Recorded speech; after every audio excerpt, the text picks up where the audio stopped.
तो तुम्हारी कला जो है एक दिन छीण हो जाएगी। इसीलिए अमावस्या के दिन चंद्रमा जो है वो एकदम छीण हो जाते हैं, और जब पूर्णिमा आता है तो उस दिन चंद्रमा पूर्णता को प्राप्त होते हैं, दक्ष के अभिशाप के ही कारण।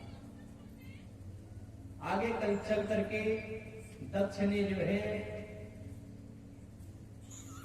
4 कन्याओं का विवाह जो है तार्क्ष, जिनको दूसरे कश्यप कहते हैं, उनके साथ भी करते हैं। पहली कन्या का नाम है विनिता। विनिता से जो है गरुड़ पैदा हुए, और दूसरी कद्रु हुई। कद्रु से जो है नाग पैदा हुए, सर्प। तीसरी पत्नी थी जिनका नाम है पतंगी। पतंगी से पक्षी लोग पैदा हुए। चौथी पत्नी है जिनका नाम है यामिनी।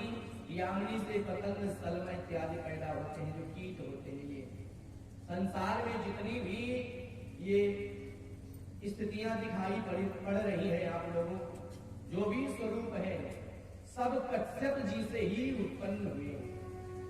और आगे चल करके दक्ष ने 13 कन्याओं का विवाह जो है धर्म के साथ में किया, और अन्य 13 कन्याओं का विवाह उन्होंने कश्यप जी को दिया। और उन कन्याओं में पहली कन्या जिनका नाम है तिमी। तिमी से जो जल में रहने वाले जीव हैं वे पैदा हुए। जो जल में जीव रहते हैं वह कश्यप से जो तिमी नाम की पत्नी है उनसे पैदा हुए। और दूसरी पत्नी है जिनका नाम है शर्मा। शर्मा से व्याघ्र पैदा हुए, जो बाघ इत्यादि है वो पैदा हुए। और तीसरी पत्नी है जिनका नाम है सुरभि। सुरभि से गाय, महिष, जो 2 खुर के जीव होते हैं, जिनका बीच से खुर फटा होता है, वह पैदा हुए। चौथी कन्या है जिनका नाम है कामरा। कामरा से गीध पैदा हुए। पांचवी पत्नी का नाम है मुनि। मुनि से अप्सराएं पैदा हुई।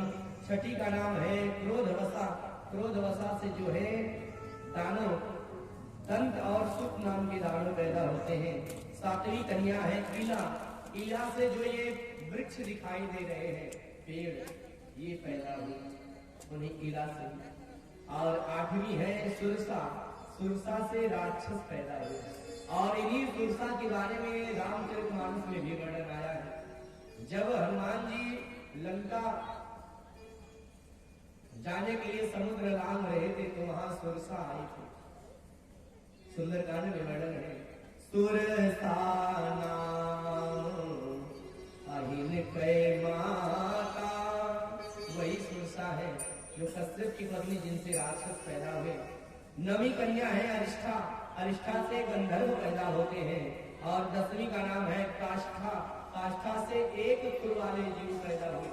1 खुर के जीव जानते हैं कौन है? जिनका खुर बीच से फटा नहीं होता, संपूर्ण पूरा समूचा होता, वो 1 खुर वाले जीव होते हैं घोड़ा। घोड़ा का जो खुर होता है उनका पूर्ण होता है, फटा नहीं होता बीच में। और जो 11वीं है धनु। धनु से 61 दानव पैदा हुए। और 12वीं कन्या है दिति, जिनसे दैत्य पैदा हुए। और 13वीं कन्या है अदिति। अदिति से देवता पैदा हुए। इस प्रकार से कश्यप जी की पत्नियों से इस सृष्टि का विस्तार हुआ। आगे चल करके श्री परीक्षित महाराज ने पूछा कि हे प्रभु, मैंने आपके द्वारा ऐसा सुना है, देवताओं के पास में पहले गुरु थे जिनका नाम बृहस्पति है। और बृहस्पति के रहने के कारण इंद्र ने त्वष्टा ऋषि के पुत्र विश्वरूप को गुरु क्यों बनाया? कारण क्या था? श्री सुखदेव जी महाराज कहते हैं, राजन जानते हैं, एक बार इंद्र अप्सराओं के नृत्य गीत में मगन थे और आनंद ले रहे थे अप्सराओं के नृत्य को। और उसी समय देव गुरु बृहस्पति आते हैं और बृहस्पति को आया हुआ देख करके इंद्र ने अनदेखा कर दिया, और जिससे गुरुदेव नाराज हो गए।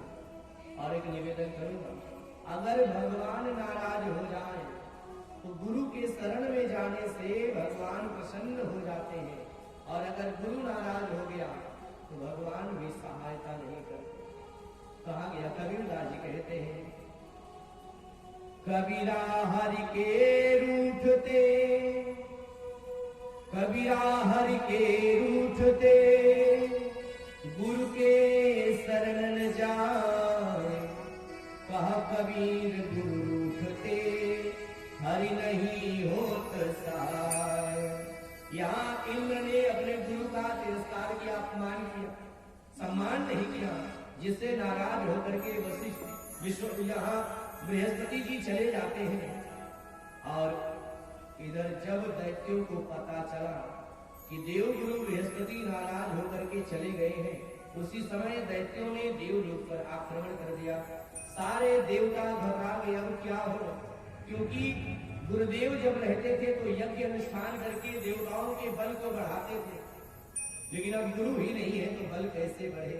सारे देवता घबरा गए, ब्रह्मा जी के शरण में जाकर के कहते हैं कि हे ब्रह्मा जी, आप कृपा करिए, ये दैत्य जो है हम देवताओं को बहुत परेशान करते हैं। अरे गुरुदेव, अरे प्रभु कृपा करिए, हमारे गुरुदेव कहीं चले गए हैं। ब्रह्मा जी ने कहा कि देखो, अभी इस समय जो है अगर कल्याण चाहते हो तो तुम लोग जाओ त्वष्टा ऋषि के पुत्र विश्वरूप को गुरु बना लो, और जब विश्वरूप गुरु बन जाएंगे तो तुम्हारा कल्याण हो जाएगा। जाकर के सभी देवता विश्वरूप को गुरु बना लेते हैं, और विश्वरूप ने नारायण कवच के प्रभाव से इंद्र को अभय कर दिया। धीरे धीरे समय बीता, एक बार विश्वरूप प्रत्यक्ष रूप से देवताओं को आहुति दे रहे थे, और उसी समय छुपा करके आहुति दैत्यों को दे देते, क्योंकि विश्वरूप जो थे वो दैत्य कुल से थे, दैत्य कुल की उनकी मां थी, तो अपने मामा लोगों को भी आहुति छुपा करके दे देते। जब इंद्र ने देखा कि देखो ये विश्वरूप हम लोगों को प्रत्यक्ष आहुति दे रहा है, और दैत्यों को जो हमारे विरोधी हैं उनका भी आहुति दे रहा है, तो क्रोध करके इंद्र ने तलवार उठाया और विश्वरूप के सिर को काट दिया। 3 सिर थे, एक सोमरस पीठ सिर था, दूसरा था अन्न पीठ, और तीसरा जो है सुरा पीठ मुख था। जैसे ही तीनों सिर कटे तो 3 पक्षी पैदा होते। जो सुरापीठ सिर था उससे कपिंजर पैदा हुआ, और जब जो सोमरस पीठ सिर था उससे पपीहा पैदा होते हैं, और जो अन्न पीठ मुख था उससे तीतर पैदा हुआ, और मूर्ति मंत्र ब्रह्म हत्या प्रकट होती है। इंद्र को मारने के लिए जैसे ही ब्रह्म हत्या आगे बढ़ी, इंद्र घबरा गए, अपने प्राणों की रक्षा के लिए सीधे मानसरोवर के पास में जाकर के एक कमल की नाल में छिप जाते हैं। और यहाँ ऋषियों ने इंद्र के उस ब्रह्म हत्या के 4 भाग कर देते हैं, 4 भाग करके 4 स्थानों पर बांट देते हैं। पहला स्थान उन्होंने वृक्षों को दिया, जो आज भी इंद्र की ब्रह्म हत्या वृक्षों में दिखाई देती है। अपने आप पेड़ में एक पौधा जम जाता है, गोंद, और वो क्या क्या बोलते हैं उसे, जैसे पेड़ होता है आम या कोई भी पेड़ है, तो उसमें अपने आप जम जाता है पेड़, उसको शायद बंझा क्या बोलते हैं, बंझा बोलते हैं।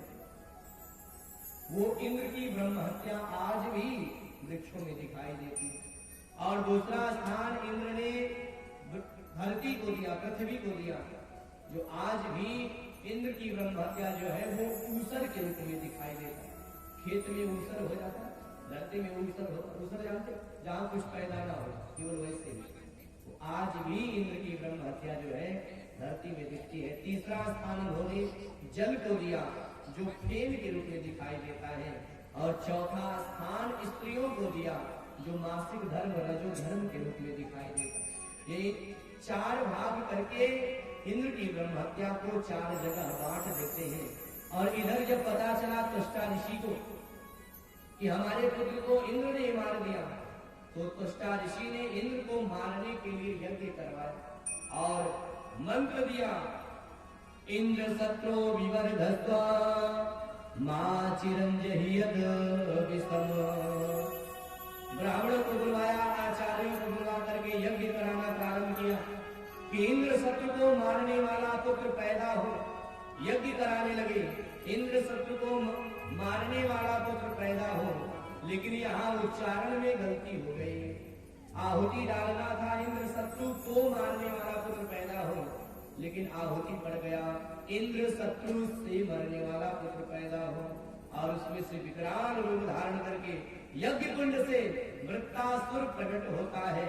और वृत्तासुर से त्वष्टा ने कहा कि जाओ इंद्र को मार दो। और वो त्रिशूल लेकर के जैसे ही आगे बढ़ा गर्जना करता है, इंद्रादि देवता घबरा जाते हैं। युद्ध करने के लिए आए, भयंकर युद्ध हुआ और इंद्रादि देवता सब परास्त हो गए। वहां से भागते भागते ब्रह्मा जी के पास इंद्र जाते हैं कि हे प्रभु कृपा करो, आप कृपा करो, क्योंकि ये वृत्तासुर जो है हम लोगों को समाप्त कर देगा।